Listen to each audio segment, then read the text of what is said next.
Welcome to my channel where we discuss everything and all things politics, economy, and development in Nigeria and around the world. Between 2011 and 2024, Nigeria has produced two presidents who have different concepts of how you can get to power. Now, that is what we're going to talk about in respect of Goodluck Jonathan, former president of Nigeria's intervention in the crisis in Rivers State. And I make bold to say that the best process to grab power seem to be the two other ones outside of Goodluck Jonathan's concept of power grab. Now, it may be politically correct for you to look at the Jonathan's concept of power than the other two. This is in light of what is happening in Rivers State.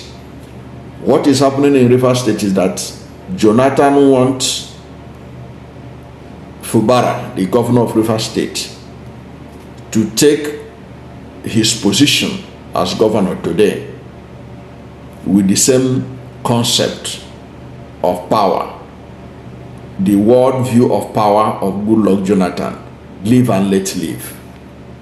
That is not the kind of politics that work in Nigeria right now. That is why I do not agree with Goodluck Jonathan's intervention saying that there should be ceasefire between the governor of Rivers State, Simi Fubara, and the FCT minister, Nyesom Wike. There is no basis to even talk about ceasefire. What Nyesom Wike should be told is to face his job in Abuja and leave Rivers State alone. It is not to placate him, to persuade him, to beg him. Power is transit. It has moved from his hand. It is in another man's hand. That is the way it is. The Constitution is clear on it. Law of natural justice is clear on it. Life is a stage. You come and you perform, you go. It is also like death. When one's time reach, you vacate the scene.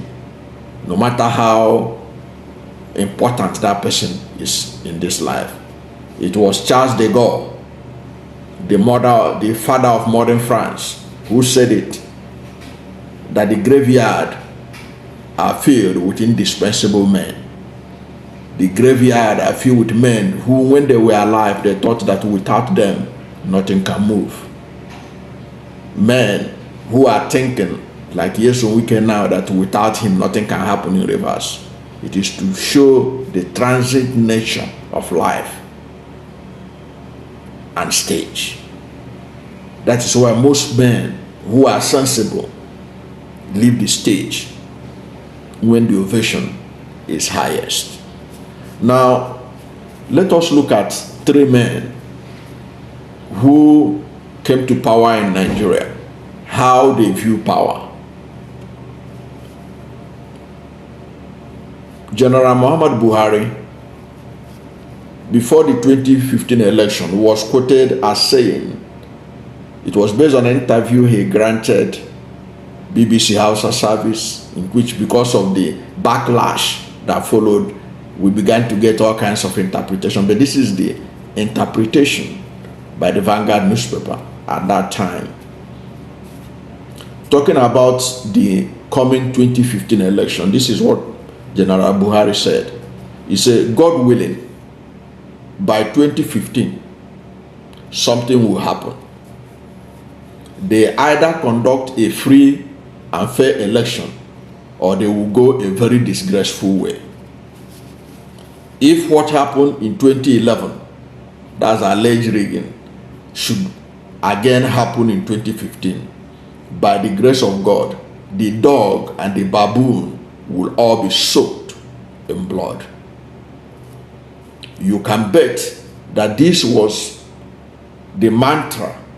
That was why in 2015, you can see that the camp that Buhari belongs to,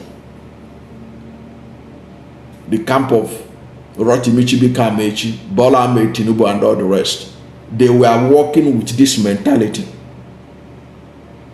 That is the mentality they use in grabbing power. And you could hear Lai Mohammed at that time, who was the spokesperson of the APC, and Rotimi Amechi, threatening everywhere that if APC, if this election is rigged, that there will be parallel government. What were they telling you? That they will make the country ungovernable. I can bet you for free that this was some of the things ringing on the head of Jonathan when the results of the 2015 election began to enter, and some people were telling him, this is what are you going to do about this? This must have been ringing on his head. He said, look, I cannot challenge these people. These people are ready for war. I don't want any blood of any Nigerian to be spilled. That was why Jonathan is famously known for saying that his ambition is not worth the blood of any Nigerian. He stepped aside. But we can see that was the mentality that Buhari used in interim. Anything you want, they give it to you. And he used it successfully to stay for 8 years. Now, what is how Tinubu is also coming from that mentality of the APC in 2015, before 2015. Now look at Tinubu's own concept or worldview of power. Tinubu said that power is not served a la carte. You have to grab it, snatch it, and run with it. That was exactly the same mentality that he used. And before we know it, he was able to grab power. What is the essence of all this? Is to tell Fubara not to listen to Jonathan. The Jonathan solution is a no solution. It's a solution of surrender. Fubara at this stage, I like the analogy that Fubara did the other day when he was talking about that if somebody put a gun on your head and wanted to kill you, but unfortunately when he pulled the trigger, it happened that maybe there was no bullet inside. He said that you should also know that that person wanted to kill you, that the trigger didn't release the bullet doesn't mean that he had not intended to kill you. That is the mentality that Fubara should use with Nyesom Wike in this battle. Should face him squarely. He should not listen to Jonathan's rapprochement or rapprochement. No, it has already passed like that. It has reached to the level where they put gun on the head of somebody. Let's say this time Fubara, but the trigger didn't release the bullet because there was no bullet. Maybe the person pulling the trigger didn't know that there was no bullet. So that is the situation that Fubara was talking about. And that is the mentality he should use in addressing the problem, not to call for ceasefire. There will never be any ceasefire that will work except Wike remove Fubara. And Fubara should know it. Should know this. Because in the speech that Jonathan gave while flagging off the Trans-Calabari Road project, he talked about the fact that Nyesom Wike must, come together with Fubara for peace to reign. He said, in the case of River State, Honorable Minister Nyesom Wike and Governor Simi Fubara must work together to develop the lands and people of this state. They don't have to work together. Nyesom Wike has done his part. He should give way. They don't have to work together. There is no law that says that you must work together with the former government. The reason why the Constitution give 8 years maximum for any governor or president is for you to do your own part and leave the scene. Nobody has a monopoly of knowledge on how to run any state or the country. You do your own part, you give way. That is how the Constitution made it to be. So the idea that they must work, they don't have to work together. Buhari and Obasanjo, they didn't work together for the last 8 years of Buhari. Obasanjo had it done. Whenever you see interference, when Jonathan and Obasanjo began to have problems was when Obasanjo began to dictate what Jonathan should or should not do. And Buhari understands that when he was there and in the initial stage, you know, don't forget that Obasanjo was among those who engineered the removal of Jonathan at that time. And he was the darling of Bola Ahmed Tinubu and Buhari, them who visited him in Otafam to seek his endorsement ahead of the 2015 election. They were close in the first few months of Buhari. When Obasanjo saw the body language of Buhari, that Buhari don't want anybody to come and tell him what to do, Obasanjo kept away. And what was left for him was to write letters, and as he did under Jonathan and all that. So the Constitution of our country had made it clear how to run a state and how to run the country. When you play your part, you move. There's no law that says that Wike must work with Fubara, his successor, for Rivers to move ahead. Wike's time is gone. It's an expired period, never to be repeated again in the history of Rivers State. It is gone. Because the Constitution, they allow anybody to, after 4 years, after serving 8 years, maybe after some time lapse, you can come back and contest for governor again. No, it's all over. His time is up.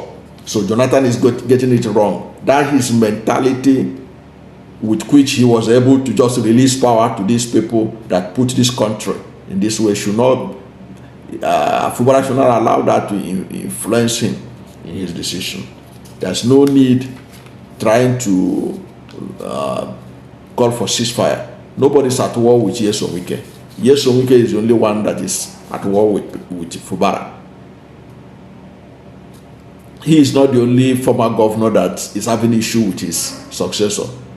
Father Alia in Benue State is having challenge with the secretary to the federal government, the former governor, who was his godfather.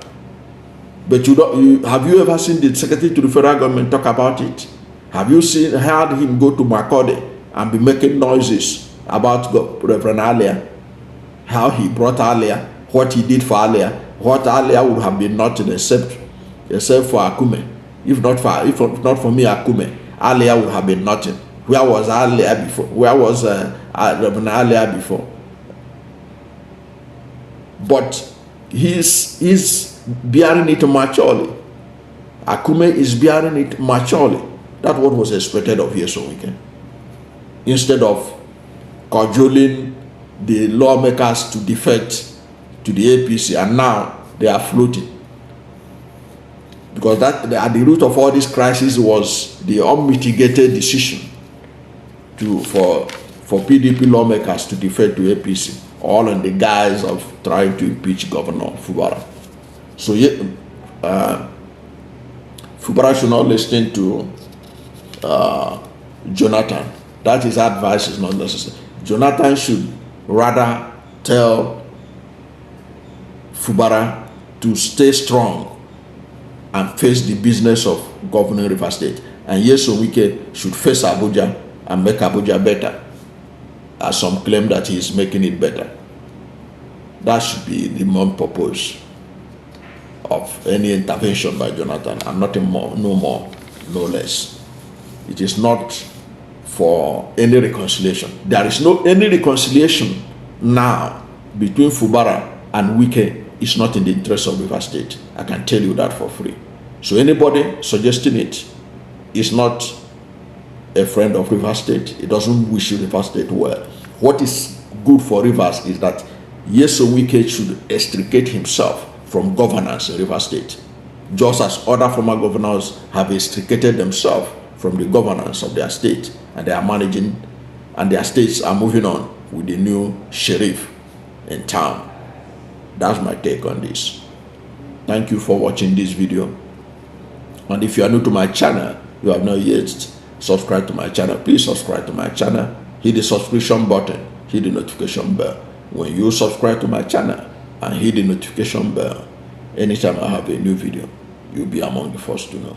God bless you. And please don't forget to like this video, because when you like it, God will rank it high and recommend it for more people.